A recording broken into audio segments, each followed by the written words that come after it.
Welcome to the audio excerpts of special seminars and conversations with Nolan Narula on gettingpositivekarmanow.com.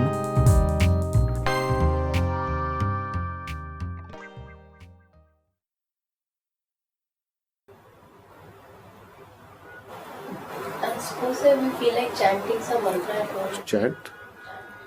Yes. What mantra you will chant? That's the thing. If you are an initiated Brahmin, you can chant Gayatri mantra safely. If you follow the method and the procedures.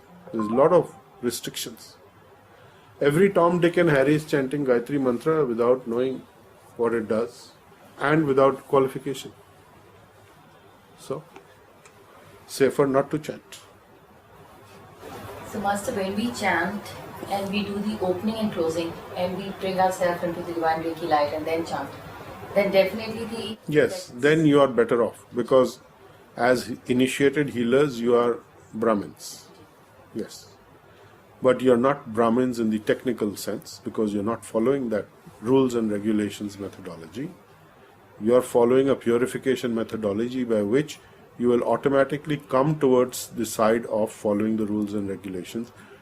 And ultimately, everybody is not a Brahmin. It is limited. Everybody cannot be Brahmin in terms of the technical excellence that is required. Some will be and some won't be and mostly will not be. So does it mean that those people have no hope? No. You follow the principles of healing, you follow the principles of your religion if you have one that you subscribe to, and you will find that the religions that are authentic or considered to be authentic will all have very similar backgrounds.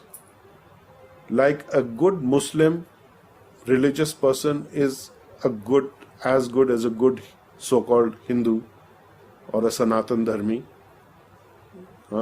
because they are following a similar path, or a Jew, or even a Christian.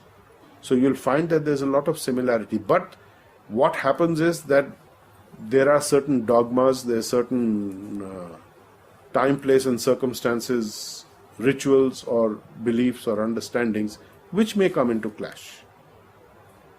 Or there may be some misinterpretation at a lower level of understanding. So that's at a lower level where you're thinking only my religion, my way is the only way.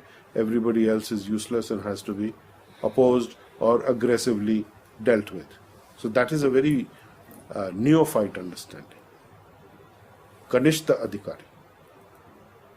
Madhyam Adhikari, medium level, is where we need to aspire to, is where you know what the truth is, you know what the reality of spiritual life is, and you know also the material life, where it is and what are your duties there. So one foot is in the spiritual world and one foot is in the material world. That is the minimum position that one must come to from the Kanishta Adhikari, must jump up from the neophyte immediately into that position because that is a safe position, safer position.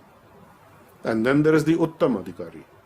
The Uttam Adhikari is purely situated in the divine consciousness because he thinks everything is working according to the divine, and in fact he's living his life like that.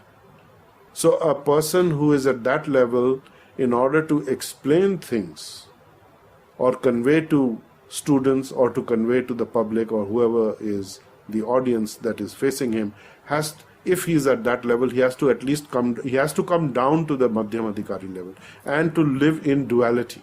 He has to not actually live in duality in the sense of living in duality, but he must be able to understand it and convey the difference from his viewpoint of the Uttam Adhikari, that now he has to step down to the duality level because the Uttam Adhikari is not seeing any duality anywhere. Everything is spiritually pure.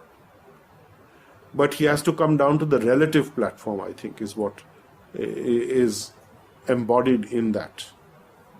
So he has to come down to the relative platform of duality to see the relative good and the bad and so on and so forth. Otherwise, he is living in a state of Shuddha Sattvic understanding, whereas Sattvic is material, Shuddha Sattva is spiritual. So he has to drop down one level, minimum. So like ma'am said कि there should be a proper method of chanting the mantra. Yes. So some mandir में भी we have to follow some particular. There are certain rules for how you must behave in a mandir. You must be appropriately dressed. You must have appropriate consciousness. Your hands, feet, and mouth should be clean. You should not break wind in the mandir. You should not pass gas in the mandir, in other words. That is an offense. There are many things like that. You should not talk nonsense. It should not be a social occasion. The mentality has to be very different. It is, for example, if you go to South India, if you go and see Balaji, mentality of the people is generally very on track.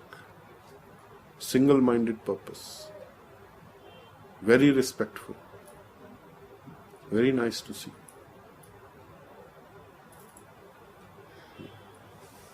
So I recently went to South, and wherever temples we went to in Chennai, men's were not allowed to wear anything upper torso, and they were only allowed to wear dhotis. Yes.